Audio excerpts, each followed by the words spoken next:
Huge warm welcome to everybody joining us on the Ekahau webinar today.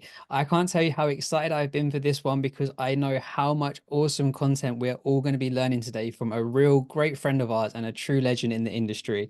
So we're going to be discussing what it takes to have an amazing performing voice over Wi-Fi network.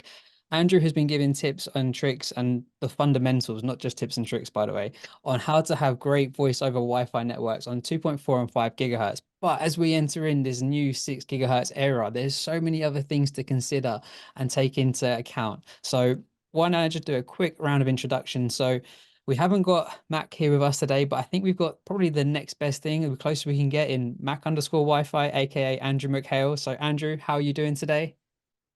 Yeah, good. Looking forward to chatting through this stuff that I'm really quite passionate about, as you know, Matt. Yeah, definitely. And Dale, thank you very much for joining us, our awesome SE from Americas. And then Stu, I noticed something a little bit different with your title today. Looks different to normal. So a bit of a congratulations on a new role. Maybe you could let everybody know what that actually entails for you. Yeah, it's actually pretty thank you for that, Matt. Still kind of taking it all in. And I was talking to Dale this morning, and I was like, it's just kind of, still taking in that kind of that title change in the role. In short, really, what the role is to create a better engagement, with our customers, right? And we've been doing that for a long time, but we really need to kind of dedicate a resource to that.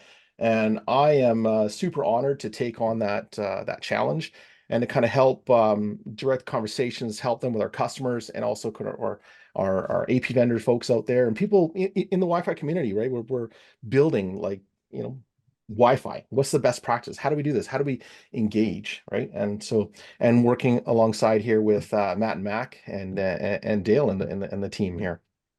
Well, huge congratulations, Stu. We're excited to have you on the team and really looking forward to it. So anyway, back to the webinar. We thought we would kick off with a little bit of theory around association and reassociation, or otherwise known as roaming. So the association process, then let's pretend that you walk into your office and this isn't a phone, it's a baby sidekick too stressful that I like to use, but pretend it's a phone.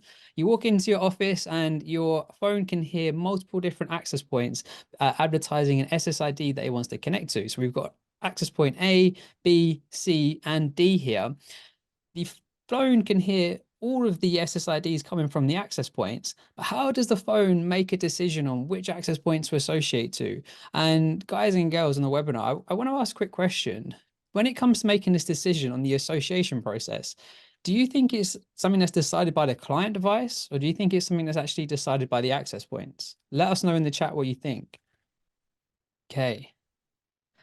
Okay. All right. I think I'm maybe I asked too easy of a question because Get a little everyone's overloaded there, aren't you? okay. So yes, it's the client's decision. And the thing about the clients is all clients are different. So all clients, they have a different internal algorithm. It's very much referred to in the industry as something called the green diamond algorithm. So why one type of client device compared to another type of client device, let's say iPhone versus Android, would maybe pick, let's say the iPhone might decide to associate to access point B. The Android phone might decide to connect to access point A. So it's a bit of a decision-making process, and it does vary and change by client device. Even firmware of the same device can actually modify how the association process happens for clients connecting to an access point. So anyway, let's say that we've gone through that process of we've picked an access point to associate to, we've gone through the association process, connected to that access point. We have a really good strong signal from access point one, just like what we can see here. This initial association, we've connected to AP1. Now we're walking down the office to go and get some coffee in the morning, and we're walking away from access point one. So the signal starts to drop from AP1, and we need to go and associate or roam to another access point. So at this point here, as the signal is dropping down from AP1 from the client device's perspective, it needs to go and find and connect to another access point. So that sounds simple, right? Well, then why is roaming so important? And I feel like I'm sorry, but if you're under the age of 30, I'm probably triggering you a little bit now on this webinar since you probably have never seen one of these before in your life, right? This is a telephone that we used to have back in the day. You would be connected via a cable, and you'd actually have to press buttons for it to work. I know, sounds unbelievable, right? But this wouldn't be a problem in a Wi-Fi network because it's connected via a cable and it's not moving. However, we all know everybody has one of these now.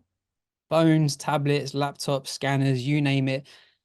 No one's connecting via cables anymore, are they? We're all moving around the office, got to be completely mobile. So it is extremely important that we are very mobile, and Wi-Fi and roaming is critical. Why is Wi-Fi and roaming critical? Because I want to take you back maybe a few years ago when I was designing and deploying Wi-Fi networks. When I would be having an initial conversation with a customer, one of the things that I would ask them would be, for the outcome of this new Wi-Fi network, do you want to have voice over Wi-Fi working?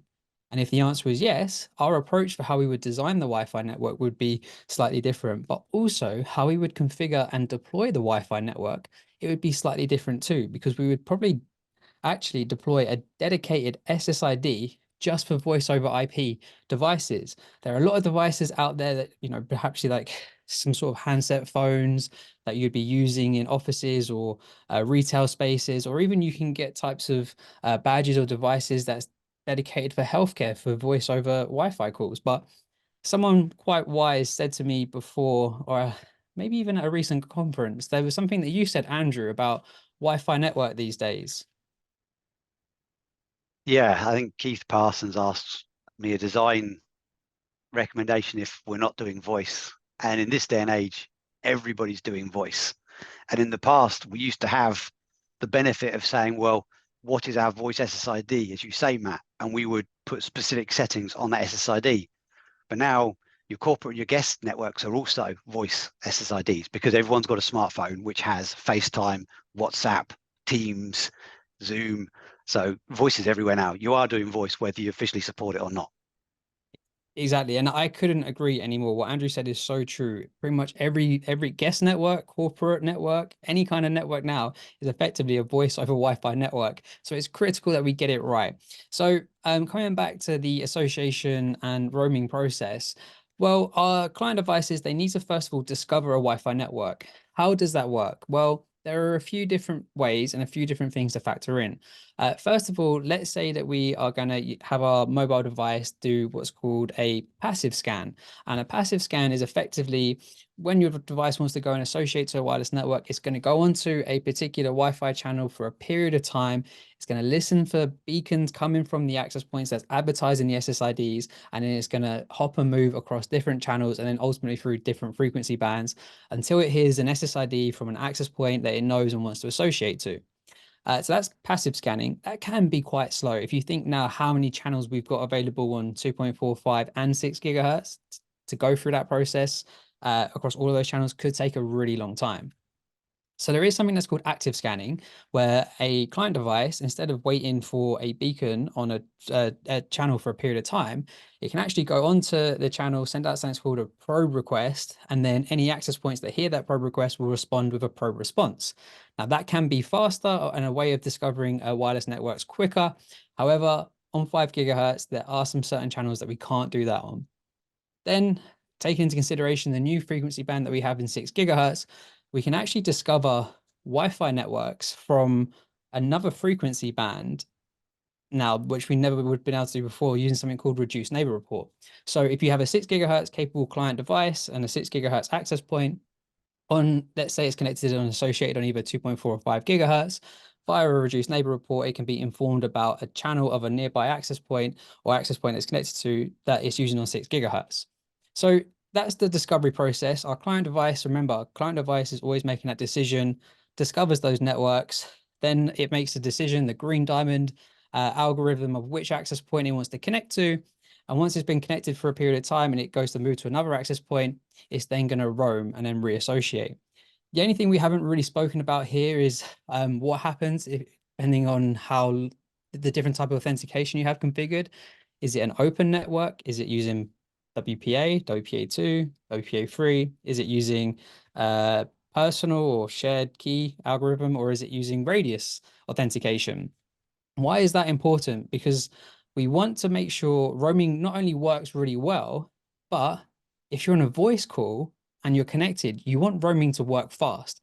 Because what is the time, Andrew? If it's anything over 150 milliseconds delay to the human ear, we'll start to notice if there's more of a delay than that, we'll start to notice packets being dropped or parts of the call not being delivered.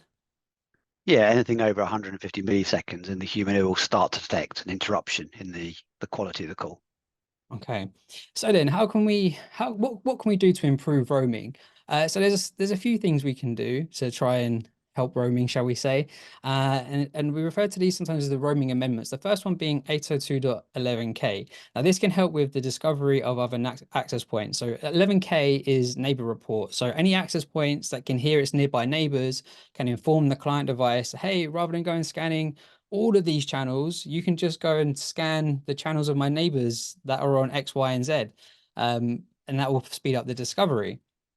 So then when it comes to the decision 802.11v, we don't usually like to be too controversial in the Ekahau webinars, but we know 802.11v gets people on their soapboxes sometimes. 11v, it can try to take that client decision back from the client to the access point and infrastructure. Some client devices, they don't support it, and not only do they not support it, sometimes they really don't like it. So be a little bit wary of 11b, but the really big one is 802.11r.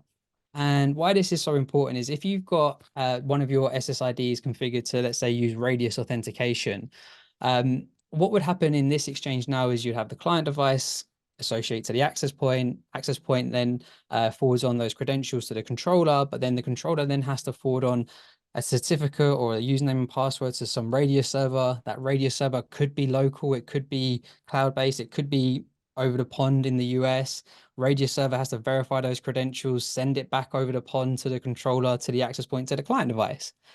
And that can take quite a bit of time depending on a few factors there. Anything between a couple 100 milliseconds to 2-3 seconds. 2-3 seconds in Wi-Fi is a seriously long time. So with 11R, what 11R will do is actually speed up that process. And when you roam between access points, it gets cached. You don't have to go through that full re-authentication each and every single time, and it can speed up that process. The other thing that someone take into consideration is secondary coverage. Can access points hear each other to build those neighbor reports? So on that note, why don't we take a look at a couple of examples here? And we have a question for you, and we're actually going to launch this as a poll question. So if you was to be designing a new Wi-Fi network and you had the option to either design the Wi-Fi network for the roaming path in example 1, or would you do it for example 2? Or would you actually do it in another way? So we are launching a poll now, and you can vote on that.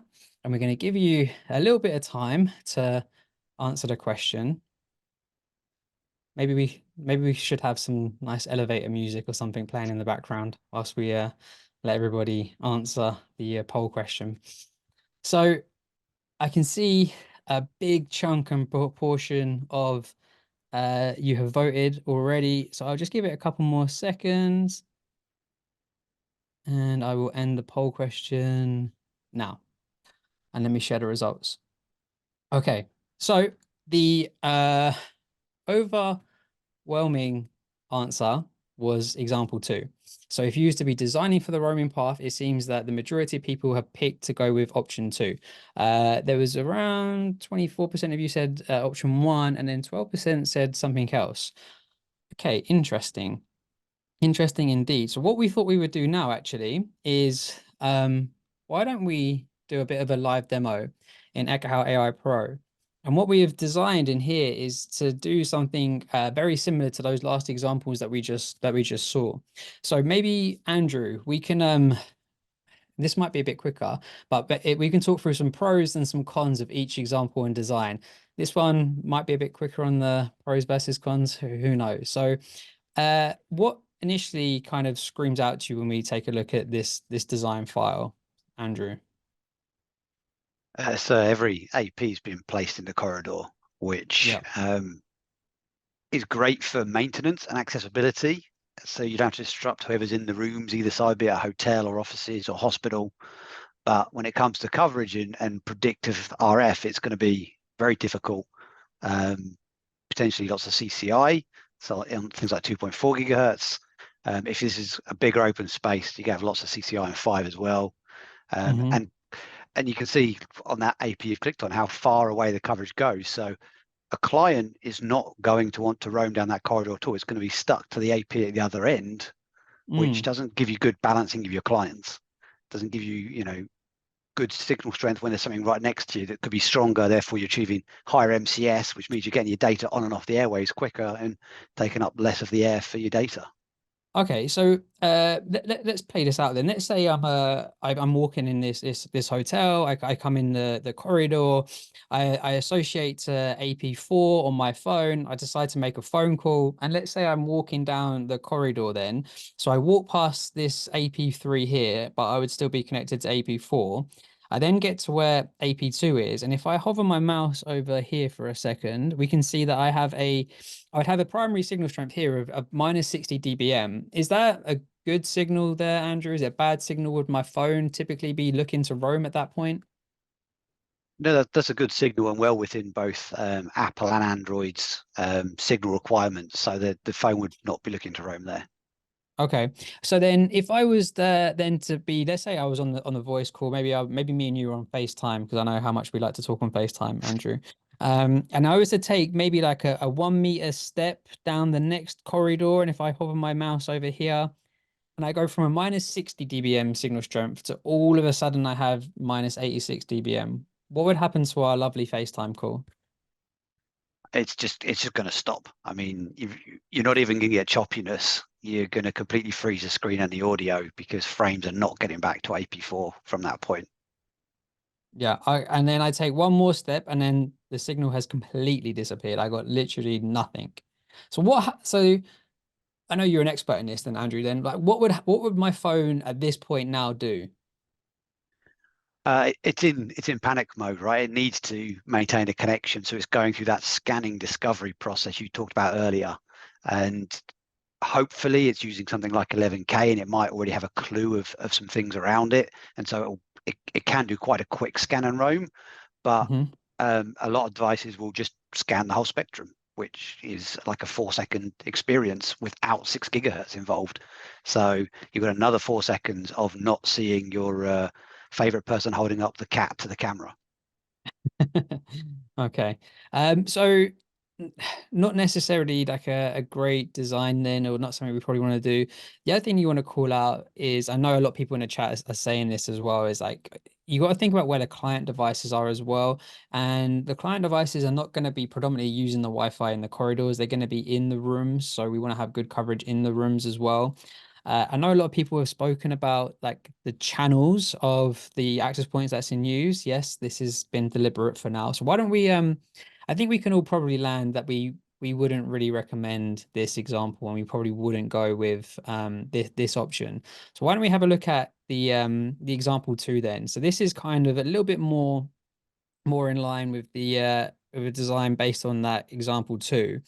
So what we've got now is actually we've got access points in rooms, which I believe probably most people on the webinar today is that they would take this approach, but I'm not sure if everybody would be putting access points in hallways at these transition points, a bit like that example too. So maybe we can take a look at that, Andrew, and then why that might be a pro or might be a con, and then we'll talk around the Wi-Fi channels that are currently in use and what we might want to decide to go for instead. Yeah, I think our industry has a don't put APs in the corridors mantra. And so some people will take that very literally and refuse to put a single AP in a corridor. But ultimately, the corridors are the transition points. So when you're in an office, you're in a room, you're pretty static. It's when you go out into the corridor to move to a meeting or leave the hotel room or go to see another patient that you're transitioning, and turning corners can really reduce your signal quickly, as we've seen. And so Mhm. the APs strategically placed in the corridor can help the transition. Not necessarily from a coverage point of view, but from an awareness point of view. So you've got Okay. oh, go on.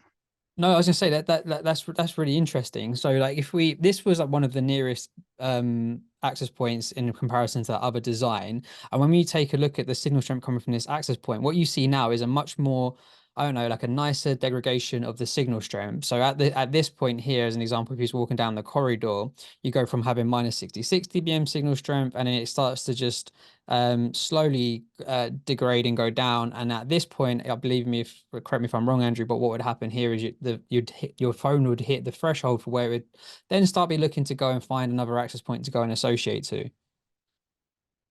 So so Yeah. that is an important factor. But what you're saying is why having access points in corridors like this one, for example, or this one here, that can actually also be a benefit for our client devices. So if I turn this one on again, maybe you can just talk the audience through why that would be of a benefit to the client devices for roaming.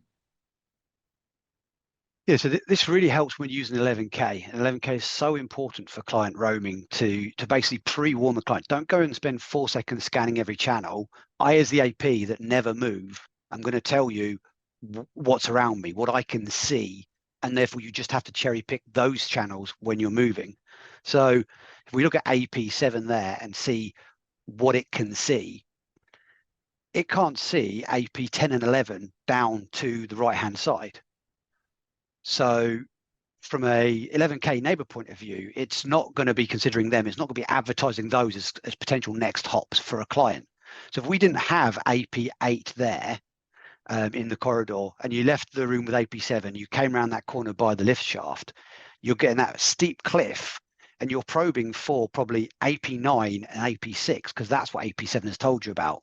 But they're behind you and quickly losing signal as well, or with AP6 not available. But by putting AP8 there, it can see AP7 and AP7 can see it. So as you transition that corner, you're like, well, AP7 told me about AP8. And so you're going to probe there, find it, latch onto AP8, and then AP8 will be telling you about AP10 and 11. So as you continue your journey through this building, the next hop, when signal degrades, you already know about the next guys. So it's really about bridging the roaming path so that the device is always doing the most efficient scanning it can rather than having to go into that emergency full spectrum scan. Okay. I see a few things in the chat about maybe some confusion. This is a simulated design in Ekahau AI Pro. The attenuation materials are configured, so like things like walls, etc., etc. They are there, but just to make it look a little bit cleaner and easier to follow, I have them disabled from the view, but they're still acting in the background. So they are still there, but just to make it a bit easier to visualize as we're talking through this. So that's a really good point about 11K. One thing I'm sure everyone notices that the channels are currently just all on the same channel. We're not trying to deploy a single channel architecture here, I promise. What I wanted to actually do is if I'm going to actually just run something in Ekahau called a channel planner, where it's going to change the channel of all of the access points. But then what I want to do is come back and then discuss the channels and how Andrew, you might recommend a design or a deployment of the access points based on the channel's configuration, especially maybe around 5 gigahertz as well for this example. So I've just run a channel planner now in Ekahau, and we can see everywhere's passing 100% on 5, 94% on 6. Fantastic. So coming back to this example here then, Andrew, we've got the AP7 on channel 44. We've got AP8 here on channel 108. So then like neighbor reports, it can hear access point 8, AP9, and then can inform a client device about these two channels that are in use. But when you're designing or deploying a specific network for networks that are taken into consideration specifically for voice over Wi-Fi, on 5 gigahertz, is there something that you would typically do here? Yeah, where possible, where your floor plan, your attenuating measures allow, we would suggest you don't use the DFS channels, the dynamic frequency selection channels that are designed to avoid radar. You kind of touched on it earlier, Matt, but on non-DFS channels, the clients are permitted to go on and immediately just scream out for an access point. They can wait. They just have to do CCA until the air is clear, and then they can shout, "Hey, I'm here. Who can help me?" And so that can take milliseconds, 10 milliseconds, 20 milliseconds per channel to do that, get the data and move on. But because of the DFS requirements, if there's a risk of radar being there, so an incumbent service that we can't interrupt, the client is not allowed to transmit until it receives a beacon or a probe response from an access point. And so the mechanism in most clients is they go in and they just sit and wait and they listen. And you, a lot of people think a client can just go on and say, oh, well, I was very lucky. I got in 10 seconds onto the channel, 10 milliseconds on the channel, and I heard a beacon, so I can stop now. That's not really how clients tend to scan. They go and they scan for a set period of time, then they collect and analyze results. They don't look at the results as it's coming in. That's too computational. And so most clients, they go onto a DFS channel and they scan for 110 milliseconds instead. And so we've just said in the intro, you've got 150 milliseconds until you hear audio, but it takes me 110 milliseconds to scan one DFS channel. It's just not conducive to roaming. So where possible, avoid DFS. And if you have to use it because you're just that dense an environment, try and make sure you've got some non-DFS scattered around so that the client's got a lifeline if it needs to move quickly and it doesn't want to spend the time searching DFS. Yeah, I don't want to touch on the 6 gigahertz channels too much here because I don't want to create any spoilers for when we get to your part of the slides later on. But I'll be completely honest. If I was designing a Wi-Fi network, I never would consider these transition access points and corridors. I don't know how many people would or wouldn't agree with me in the chat on this, but how I typically would have designed this environment is I wouldn't personally have been putting access points in the corridors. If I was doing a Wi-Fi design, this is something that my typical go-to would have been something more in line with this. And I wonder if this is kind of more in line with what other people would have done for this environment. So for me, this is kind of what I always believe to be the best kind of approach and option. But I totally get the logic and sense now around your reasoning behind having access points in the couple of access points and transition points for the corridors. But I guess that's again a discussion for people to make their kind of own choices for if they believe or not that's what they should do. Or would you come up with a design something a little bit more on the lines of this? So yeah, interesting discussion points indeed. Is there anything that you would want to say about this design, Andrew, or should we just jump back in to the slides? No, this is classic in-room design, and it may well work perfectly well for voice because you're not that wide a building. We're not talking about a great big square open plan building here. We're talking about, nice corridors with just a room either side of it, so limited width. And we're not saying put APs in every corridor to transition, and we're not saying put them at every transition point.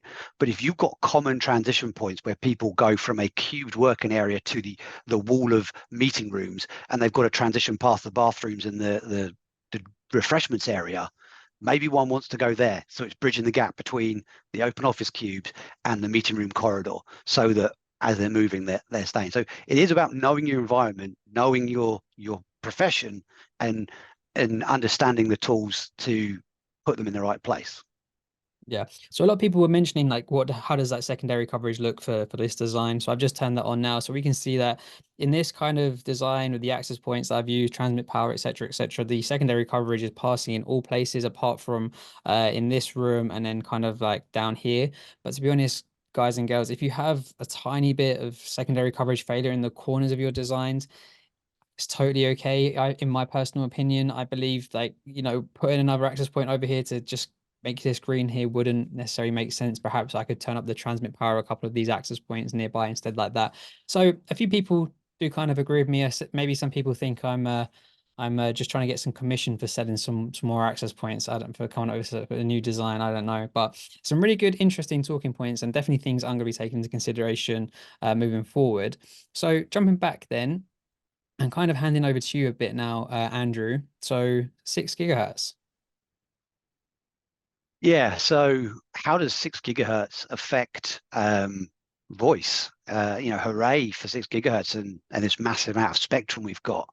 This is the Wireless LAN Pros channel graph or table on the screen, and it's showing to scale how much we've grown from 2.4 up to 5 gigahertz, and then from 5 gigahertz to 6.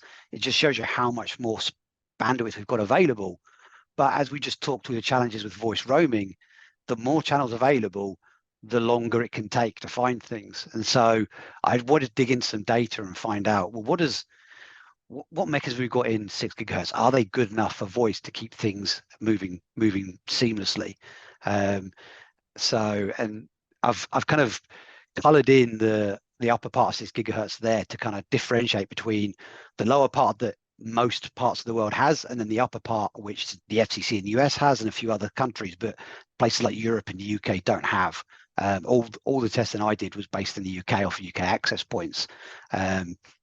So just this problem could be even worse for the lucky Americans to get all of that bandwidth, because you've got even more channels that this poor client has to desperately try and trawl through just when it's trying to make 150 millisecond roam as you turn a corridor somewhere. So I love data, and so I built out this matrix. Having watched a few 6 gigahertz presentations, I was like, well, how can I test how good the device works in 6 gigahertz? So I built out this matrix of tests that I ran. First one being 5 gigahertz benchmark. So I could see, well, what does it look like in 5, and do we get anywhere near that when we're using 6 gigahertz? And then various channel widths, so that you can see, does it get better or worse? Because actually the AP selection algorithm you talked about at the start, the green diamond, Matt, the smartphones, they use channel width as a preference. You know, they will, and we'll see this coming up, they will not go to the APs that have lower channel width sometimes, because they want the bigger, faster channel widths. So yeah, put all this together, got all the data and crunched the numbers to basically try and help everyone see a little bit of best practice for voice when it comes to 6 gigahertz.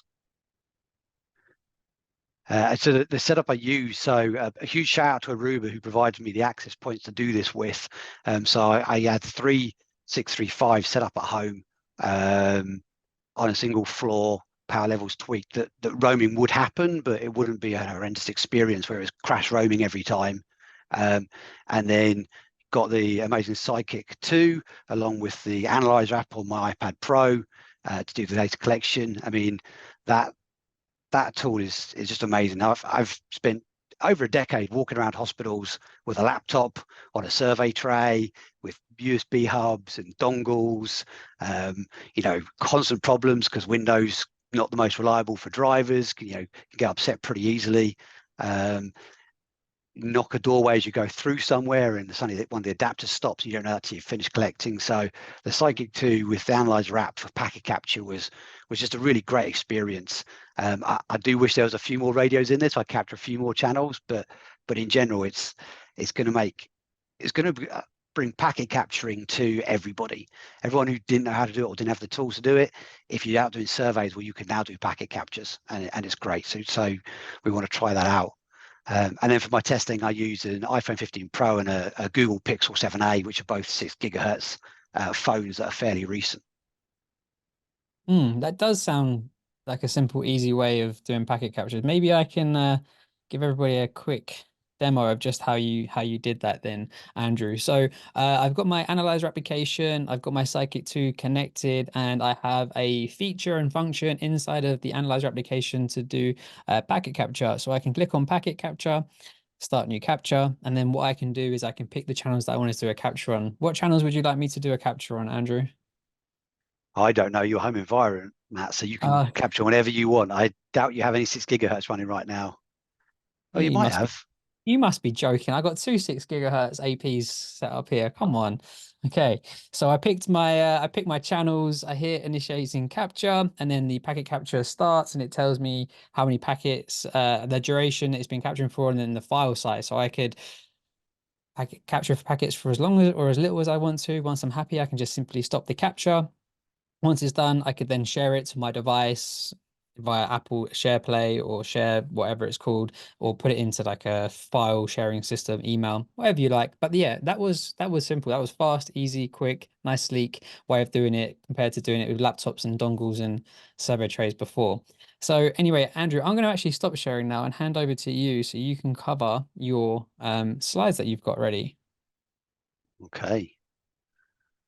Let's try and wrangle Zoom. And get ready, everyone. We're about to get a whole bunch of awesome information from an extensive amount of testing.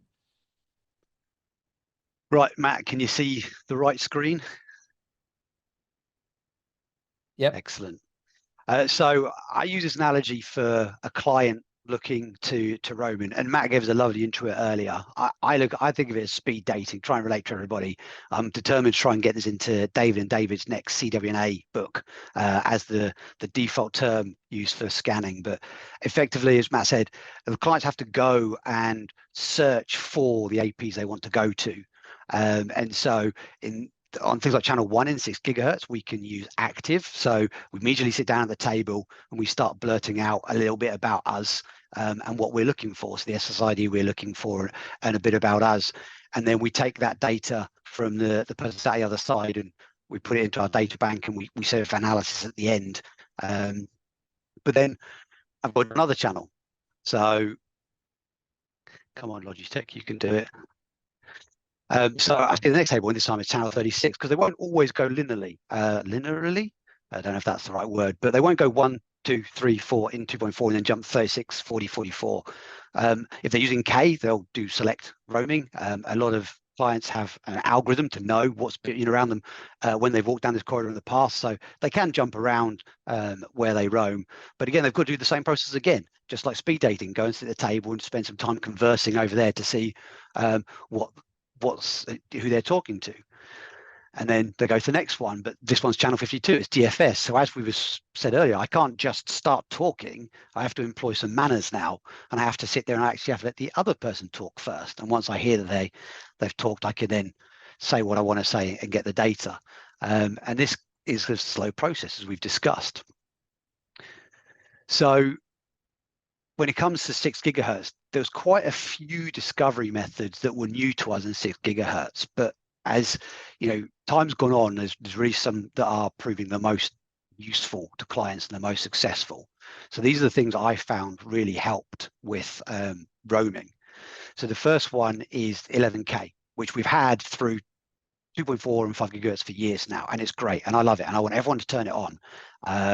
If you have a client that doesn't support it to the point where it will actually not connect your SSID, I'd love you to hit me up on Twitter, because I don't know any clients right now that if they don't support it will actually just not connect at all. Most clients will connect with 11K enabled, even if it's not going to use it. Even if it can't use 11K, it will still connect.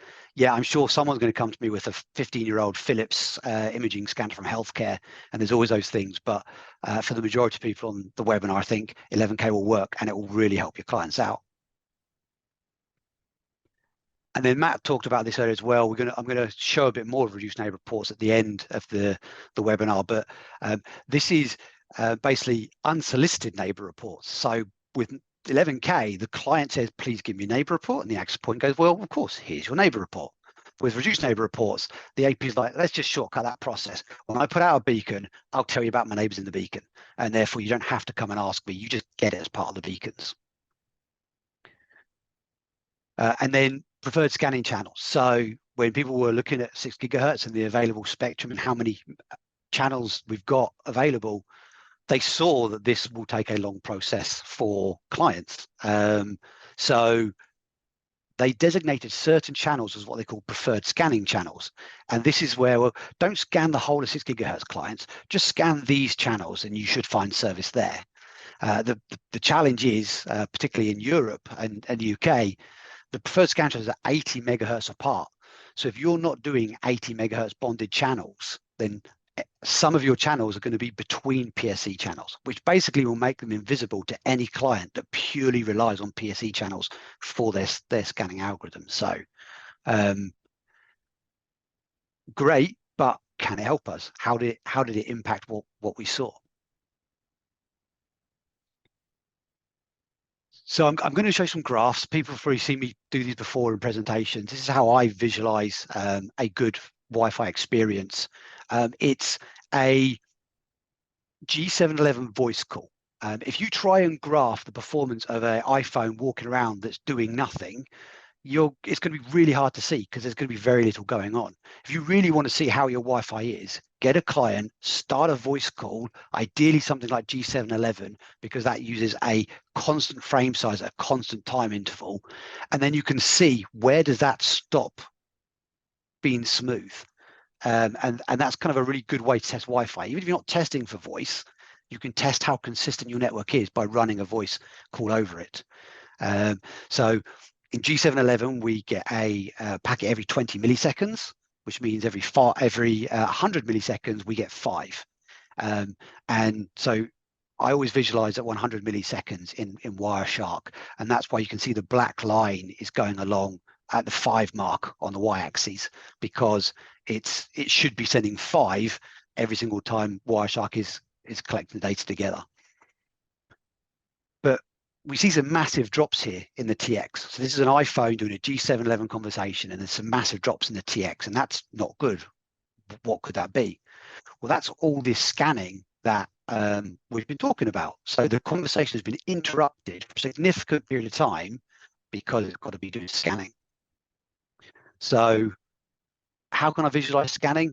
Well, I look for probes.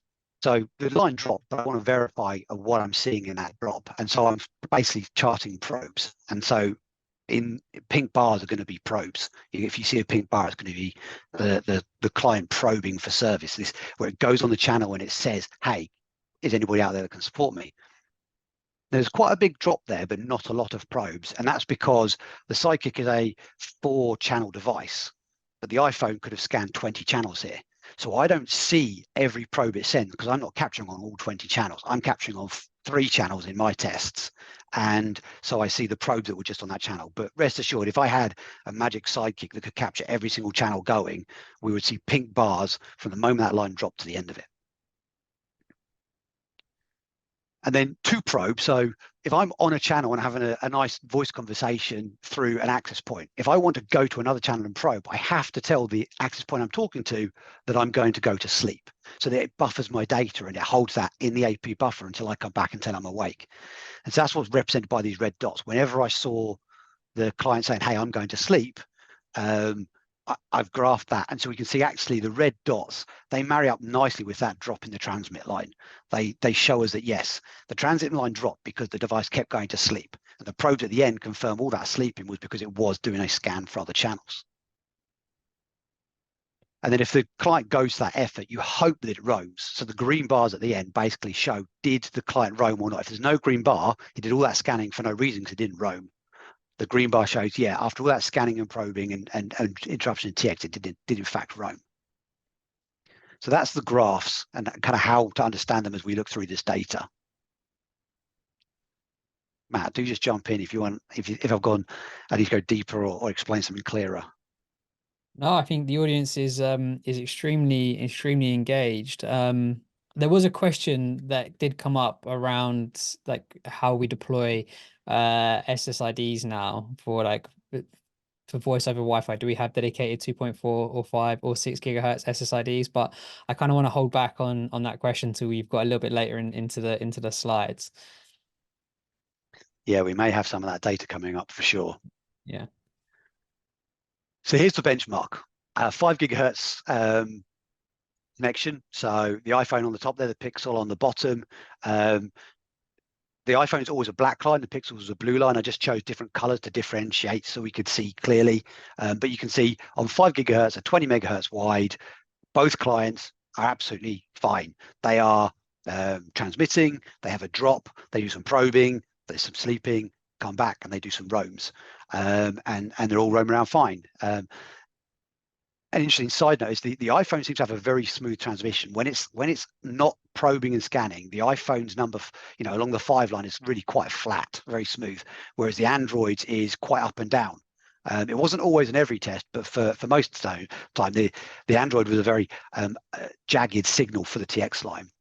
But conversely, the iPhone takes massive breaks to search for a new AP. We see massive drops in the TX bar for the iPhone there, and we see lots and lots of red dots saying it's going to sleep a lot, which means it's probably going after lots of different channels. Whereas with the Pixel, actually, there was very little drop. The line might not have been that smooth in the first place, but there's very little drop in it. And there's only a couple of red dots showing the Pixel is scanning a lot less channels when it comes to roam than the iPhone is. So we're going to need to kind of fly through this really because we're getting towards the end of the webinar. But so what's a really bad day for an iPhone on 20 megahertz in 6 gigahertz? Well, this is it. There's no 11K. So it's getting no information from the APs of where it can roam. There's 20 megahertz wide, so we don't have PSC channels, and it's 6 gigahertz only. There's no 5 gigahertz or 2.4 gigahertz radio enabled at all. So there's no reduced enable reports either. This is what the iPhone did. It wanted to roam. It had breaks in TX. It did sleeping. It did probing. It wanted to roam, but it never chose to roam. It stuck to the first AP the whole time, when really, on average, the iPhone roamed about 5 times in my test lab. In this, it didn't roam at all. If I turned on 11K, it actually didn't get any better. You maybe see a little more probing within the 6 gigahertz band, but actually it still never roamed. So 20 megahertz channels for iPhones, if it's 6 gigahertz only with no other radios in the AP, is not really gonna work. But when we come and we do dual band or split band, so the dual band is where I use the same SSID on 5 and 6 gigahertz. And the split band is where actually I have a 5 gigahertz only SSID and a 6 gigahertz only SSID, but they're both on the same AP. So the 5 and 6 radios are up, but the device is only configured for the 6 gigahertz SSID, so it cannot roam to 5. It doesn't have the credentials to go on to 5 SSID. This is basically what we saw, which is pretty normal. This looks very much like our 5 gigahertz, 20 megahertz benchmark. It seemed to be that the iPhone is very happy in 6 gigahertz or 20 megahertz, so long as there is a 5 gigahertz radio there, kind of pointing out where it can go for its roams. So let's look at the Pixel. What does the Pixel do in the same setup? 20 megahertz wide, 6 gigahertz only, no, without 11K. Well, it didn't probe at all. I mean, we see no red dots. There's no sleeping, so it didn't go off to any other channels to probe. It just stayed stuck to that one AP the whole time. And even when we put 11K on, it still stayed stuck. 20 megahertz, 6 gigahertz only, no other radios up. The Pixel just stayed stuck the whole time. And I repeated these tests multiple times. I wanted to make sure I wasn't looking at just a one-off event. So I looked multiple times, and it did this repeatedly. So what about when we have the more natural deployment scenarios? Actually, before we go on, let's look at this one. So this is the dual band where the same SSID is available on 5.6. Well, the Android decided in this event, well, I'm going to do a bit of sleeping, I'm going to do a bit of probing, I'm going to roam, and it roamed from 6 gigahertz to 6 gigahertz. But then at the end, just before the 100-second mark, it did some sleeping, it did some probing, and then it disappeared. And that's because the Android actually chose to go to 5 gigahertz in this environment. Even though I've actually got a 5 gigahertz home network here running, adding utilization to the channel, whereas a 6, it's pure. The only thing 6 gigahertz in my home is my lab. It still chose to go to 5 in this event. It did not stay on 6. If I trap it in 6, so actually it's not configured for 5 anymore, it's only got the SSIDs for 6 and the SSIDs are split, then we see a pretty good experience on the Android, probing, sleeping, and roaming every time. So for both phones, you know, and again, I'm looking from the UK point of view where we don't have the massive 6 gigahertz spectrum, both phones are quite happy in 20 megahertz, so long as there's a 5 gigahertz radio available to help steer them where to look in 6 gigahertz. So what we set up to 40 megahertz with 11K, it wasn't great. The iPhone roamed only once, but the moment we turned 11K on in 40 megahertz, even though this is 6 gigahertz only, there's no other radio enabled on the access point. The iPhone was actually pretty happy. This looks like normal behavior for me when comparing it to the 5 gigahertz benchmark. So if you want to do 40 megahertz and you have to do 6 gigahertz only, the iPhone will be quite happy as long as you've got 11K on. And this comes back to what I was saying, 11K really helps clients. I just want to put a time in there just for 2 seconds, Andrew. That's a really cool thing because now seeing it here in the graph, I mean, I like that. I mean, being able to kind of see how 6 gigahertz actually working with 11K. And I think that's actually missed, and a lot of folks don't see that actual piece there. I mean, I like this. This is actually really interesting stuff here.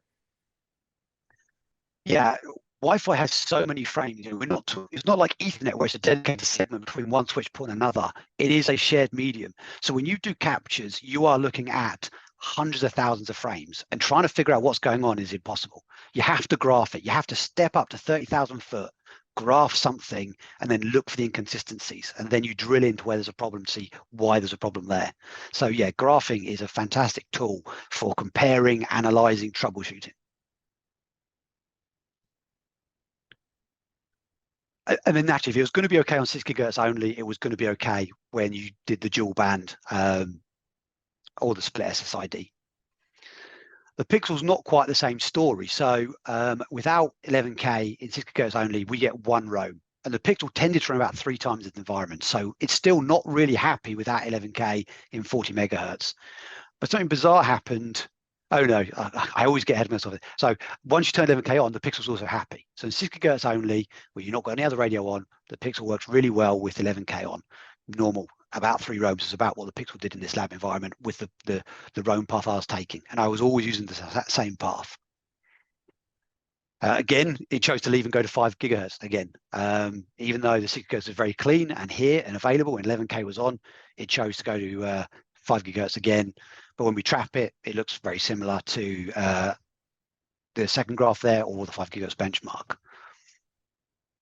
And then if if the phones are working here, they're going to work in 80. So I'm going to zip through the 80 quite quickly. But in every example of 80, even with 11K off, let's go back to every example of 80, even with 11K off, the experience was good.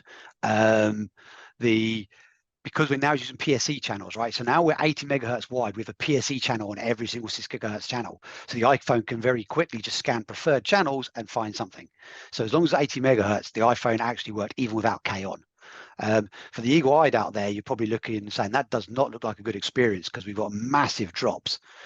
There's no sleeping there. There's very little sleeping, very few red dots. So that's not it trying to panic and find other signal. We don't actually know what that is in the graph that people I've talked to. It's probably OFDMA, which is very hard to capture because it's a per client conversation with the AP there, and it's hard as a third-party capture to capture it. So I think that's OFDMA, and that's why the data looks bad. But trying to use my years of experience, the trend line looks good. It's pretty much along the 5 line. We're not seeing sleeping, so it's not that it's panicking going off scanning. It's just that actually we're not capturing what it's transmitting there. Hey Andrew, is this could this potentially have anything to do with the fact that when you use 80 megahertz wide channels on 6 gigahertz, that kind of enforces the access points to use the PSC channels? I don't think. I think it's more that once it gets to that wide, OFDMA is more beneficial to 80 megahertz wide because you're carrying a large data load potentially. We don't really have a good reason what this is. I think it's got to be that once you get up to 80 megahertz wide, the AP is trying to use one TOPS to get your data out of you, so it's favouring OFDMA over not in the other scenarios. Or it might be the client supported better. Maybe the clients aren't doing multi-user OFDMA until you get to this sort of bandwidth. The smartphone market is definitely wanting us to move to an 80 megahertz world. They definitely prefer that quite heavily and do things there they don't in the narrower bandwidths. So we saw that big drops through all of the graphs, but overall, when it went to sleep, it did some probing and it roamed almost every single time. So it's a pretty good experience at 80 megahertz wide, no matter what setup you use. Same with the Pixel, apart from this second one here, where, and I repeated this test 5 times, for some reason, 11K on, 6 gigahertz only, 80 megahertz wide, the Pixel never roamed, it just stuck. And there's all sorts of reasons, like, was it the channel power is better on 80 megahertz in 6 gigahertz? I don't think so, because without 11K, it roamed. So I don't, again, know what happened there, but it did. And we do also, on the Pixel, less so than the iPhone, but we do see drops as well. That's kind of an unexplainable drop with no sleeping. So it did happen on the Pixel as well. Tells me it's not iPhone related, it's something to do with the transmission on the network. We're right at the end, and I want to get to some other data I've got since we talked about this last, Matthew. So I'm going to skip through these summary slides I had. Are we okay to go over a bit, Matthew? Andrew, of course we're okay to go over. I'm sure that the audience would love to hear you for a few more minutes over the top of the hour. It's totally fine. Okay, apologies to anyone that has to drop off. We have got this recorded, so you can catch the last little bit at your own leisure. So I want to look at 2.4 gigahertz split because I'm a crazy scientist, and although people say 2.4 gigahertz is dead, it's got a very small channel plan, 1, 6, 11. So I'm thinking, what if we use 2.4 and 6 gigahertz? So you don't necessarily put the phone in 2.4 gigahertz, but you have it enabled so that the client only has 1, 6, 11 to scan, to see the reduced neighbor reports to then tell it where to go in 6 gigahertz and scan, instead of having the whole of 5 gigahertz to scan. So I wanted to see what this looked like. The other thing is, maybe your budget, both from a financial or a PoE, can't afford tri-radio APs. Maybe your cables are not going to support that PoE to put tri-radio up, and you can't replace your infrastructure. Maybe you don't have the budget to get a tri-radio AP. You can use 2, 4, 5, and 6. Maybe you're going to have to choose, and you want to use 6, but you still want to keep one radio up for the roaming thing. So 2.4 and 6, is there a scenario where that could be deployable and usable? I wanted to check it out. So using that, so this is not 6 gigahertz only. I only did the split. So the phone's connected to an SSID in 6 gigahertz. 2.4 is up, but it can't connect to it. It doesn't have the credentials, but it's up. And the iPhone, no matter what the bandwidth was, did really good roaming when 2.4 was up instead of 5. So I'm not saying it's better than 5. I'm not saying I saw better results using 2.4, but we saw comparable. So if you don't have the luxury of turning off 2.4 and you can't afford tri-radios, it's fine. We got good roaming out of 2.4 with 6. And it's the same on the Android. They both looked very, very good. In fact, there's lots of roams when the Android was on 80 megahertz there. That's a lot more than the Android normally did. So if you have to have 2.4 and 6 in your deployment, unlikely until we get a greater number of clients supporting 6 gigahertz, but we have seen it in most consumer devices for a while now, then it's a possibility for you.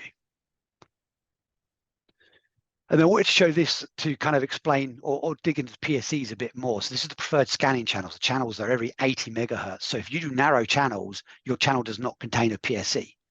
And this was highlighted really well by Windows. So all the testing I've done so far is on Android and iPhone, but this is Windows testing that I wanted to show. And the top stats there is from the netsh command in Windows, showing what my client can see. And when I had 20 megahertz, 6 gigahertz only configured, it only saw 1. And my laptop's not roaming, it's not being carried around, it's sat on my desk. It could have, and it's got Ethernet in the back. It could have spent all the time it wanted scanning every single channel available because I was running on Ethernet. And yet it never ever found the non-PSE channels. You can tell it's PSE in the little graphic down there because Adrian, whose tool this is, Wi-Fi Explorer Pro, he kindly colorizes the PSE channel. So the 5 is colored in pink there to show of the 4 on screen, it's the PSE channel. So the only one my Windows laptop with an AX211 chip in would find was the one on the preferred scanning channel, even though it could take all the time in the world it wanted to scan. When I turn on 40 megahertz wide, it only saw the channels that straddled a preferred scanning channel. So 1 and 5 that has 5 as preferred, or 17 and 21 which has 21 as preferred, it saw that. It never found the middle channel, even though there is an AP on channel 9 and 13, it never found it. But then when you go up to 80 megahertz wide, where every channel crosses a PSE, then Windows found every single one. So this is the benefit PSEs can have the wider you go and the damage it can do if you don't go wide. But thankfully, we have something else, which is the RNR. And with RNR on, so there was the SSID, the dual band SSID, 5.6 dual, whereas on 5 and 6 was up. It found all 3 of them. Even though they're not on PSEs, it found 1 and 9 because of RNR. So PSE is great, RNR is great.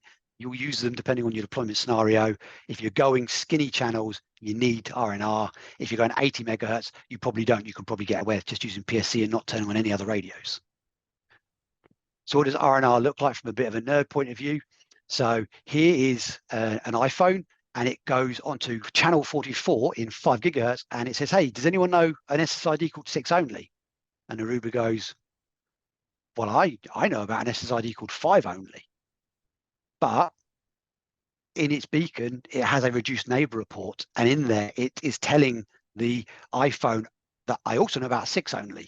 Here's the BSSID for it, here's the channel, here's how wide it is. So even though it probed for 6 only, it got a response from the 5 only SSID, which it was not configured for and not probing for, and then it found out about where it can find the 6 only SSID on the same AP. The Android, it didn't target 6 only, even though it's the same test. The Android actually did a wildcast. It just went on 5 gigahertz and said, hey, who's out there? Who can help me?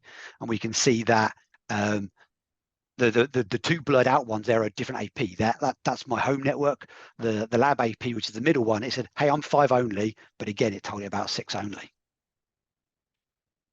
So just a couple of minutes over. So the conclusions I got from my testing is, so the reason we do the testing was I was worried that this scan time was going to just balloon with all these extra channels. Are the vendors smart enough? Have they got the algorithms to basically keep the scan time down so the voice is smooth? And the good news is that despite 6 gigahertz giving us more than double what we had before, if you're in America, the scan time didn't really increase at all. But if you want to do 6 gigahertz only radios, you're not going to be using 20 megahertz. Even with 11K, the clients just don't like it. And if you don't use 11K for some reason, I wouldn't even use 40 megahertz in 6 gigahertz greenfield installs. You'd need a 5 gigahertz radio there. But in 6 gigahertz, we can use 20 megahertz in places like Europe and UK, but we don't have as much bandwidth, as long as you're twinning it with a 2.4 or 5 gigahertz radio, in which case that bandwidth is absolutely fine in 6 gigahertz. Clients loved it. They roamed well because they were getting pointers from the others. I think this will improve. I think all the smart devices out there will get better at scanning 6, where we may not always need 2.4 or 5 up. But right now, you're probably always going to have at least a 2.4 or 5 radio on hand to help out the 6 gigahertz spectrum. So with that, Matt, I will pass it back to you. All right, I'll grab the share because I know there's some people asking for it, but did we have any tips for how we would recommend to configure a voice over Wi-Fi network? So we wanted to put together an overview slide for some tips on how you may want to configure your Wi-Fi networks to optimize it for voice. And you might be pleased to know that there's actually a couple of things on here that me and Andrew didn't 100% agree on. So it'd be interesting to see what everybody's thoughts are. So the tip number one, the transmit power range of your access points is typically is okay if you use some level of a dynamic range, but give it some kind of control. So like it should really match your design ideally. But let's say you've designed using 14 dBm. If you then set a range for your profile or however you call it in your dashboard between 11 to 17 dBm, so APs can go down if they need to, they can go up slightly if they need to, but ultimately it matches what you've done in your design. Data rates. Maybe this might be the one that we didn't get on too well with Andrew. Minimum data rate being set for 12 megabits per second. Disable all lower, support all higher to minimize the management overhead. Why didn't we agree on this then, Andrew? What would be your recommendation? So I wouldn't disable all lower. I would certainly disable all DSSS channels, which is the old legacy 11BG channels 1, 5, 1, 2, 5, and 11. I would definitely disable those because they're inefficient modulations. But I would keep 6 and 9 available so that the MBR, the minimum basic rate, controls the size of the cell for when APs go in, when clients go into it, and it's also quite often the tether that clients use to decide if they've got good signal. What is the data rate of the beacon? Can I decode it? And obviously, once it gets beyond 12 megabits per second, it won't be decoding it or know to roam. But in those situations, it's gone beyond its limit. It wants to roam, but it still wants to send data when it's voice. It has to send data in between scanning those channels. And so by allowing 6 and 9, it allows some transmission even once you cross that minimum basic rate threshold to get some frames through, keep your voice buffers going while you are searching. But yeah, Matt, you opened my eyes to the fact that not every vendor lets you cherry pick which data rates you support. There's just a very basic slider that you can go up or down. Yeah, so kind of maybe dependent on the vendor of your choice you're using, what you would go for here. Channel widths, again, this does vary. It can really depend on your deployment, your environment. If you can use wider channels without having excessive contention, then that's totally okay. But typically voice traffic again is like very small amounts of data being sent. So voice will operate very well on a 20 megahertz wide channel and the available data rate that you can achieve for that. So it's definitely better to have a contention-free wireless network if possible. But if you can use wider channels, then there's no harm in that, no foul. But then 6 gigahertz, again, this really does depend on where you are in the world. US, you've got a whole bunch of additional spectrum to use compared to us. Channel plan, we discussed it a little bit earlier when we was going through AI Pro. So in most scenarios, you want to use a dynamic RRM from your vendor dashboard controller to try and avoid and mitigate as much interference from neighboring access points, etc., etc. There's always times when we can break the rules here, especially if you're maybe in more of a manufacturing warehouse or stadium, I don't know, very large public venue environment. You may decide to go on a static channel plan just so you know that you're not going to have any contention. However, when you are designing the and manufacturing voice, is that, let's say on 5 gigahertz, you want to use non-DFS and DFS channels. I think a tip that Andrew you gave earlier is that not to congregate all of the non-DFS channels together and then have a bunch of DFS channels, then non-DFS. It'd be better to kind of spread them out a bit. So when it comes to the scanning times, it can make things a little bit faster. Then I think 0.5 is a really good one that you mentioned. Well, you mentioned to me, Andrew, that we wanted to include here. So maybe you can give a little bit of context. Yeah, the DHCP is a slow process. You know, it's at best a 400 millisecond process in most networks, and it can be a lot slower. And we need 150 millisecond roam. So if you make me do all the scanning, all the roaming, and then when I finally choose an AP to go to, I have to then go through DHCP before I can send traffic. It's going to, you're going to get choppy. So where possible, we want to use like anchoring in the vendor's equipment. So even if the client is changing a layer 3 boundary, they're anchored back at layer 2 to where they started. So they don't have to change their IP address. And every roam, the moment they finish the 4-way handshake, they can get their data onto the air. Yeah, that's a really, really good point. And even recently, I saw how I had an issue where someone called us said we've got a Wi-Fi problem. And when we looked into it, we looked at the Wi-Fi and everything looked really good from the device's perspective. Like the Wi-Fi actually looked like it's performing really well.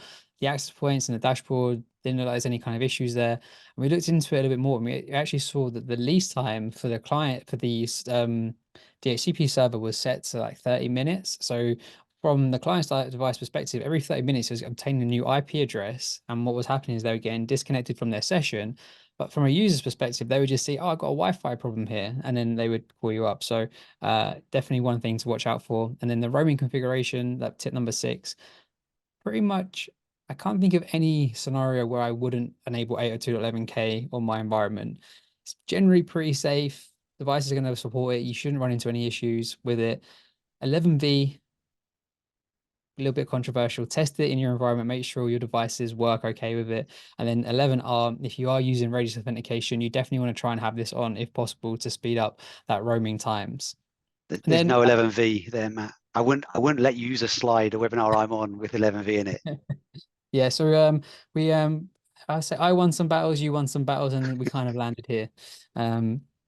We do have some upcoming, we will take a few questions live, and I know we've got some great stuff in the Q&A to come to. But I just wanted to let you know about a couple of upcoming webinars we've got. Actually, we're going to be on an Ookla webinar. So if you're not aware, Ekahau is a part of Ookla.